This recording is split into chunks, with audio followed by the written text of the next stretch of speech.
মাঝ আকাশে ড্রোন থেকে মিসাইল ছুড়ে অত্যাধুনিক যুদ্ধবিমান ধ্বংসের সাফল্যের পর এবার সাবমেরিন বানাচ্ছে তুরস্ক।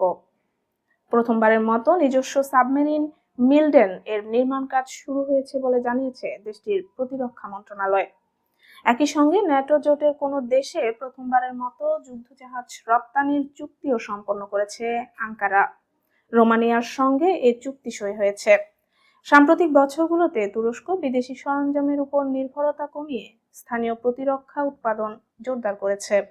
গত সপ্তাহে তারা জানায় আকাশ প্রতিরক্ষা ধ্বংসকারী যুদ্ধজাহাজ TF-200 তৈরির কাজ শুরু হয়েছে, যা ভবিষ্যতের বহুস্তরীয় প্রতিরক্ষা ব্যবস্থা স্টিল ডোম প্রকল্পের অংশ।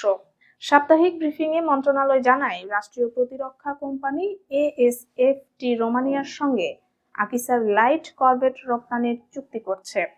ন্যাটো সদস্য রাষ্ট্রে তুরস্কের এটি প্রথম রপ্তানি। এর আগে তুরস্কের মানববিহীন যুদ্ধবিমান বাইরাক্তার কিজিলেলমা আকাশে নিক্ষেপযোগ্য ক্ষেপণাস্ত্র দিয়ে জেট চালিত একটি চলন্ত লক্ষ্যবস্তুকে সফলভাবে আঘাত করে।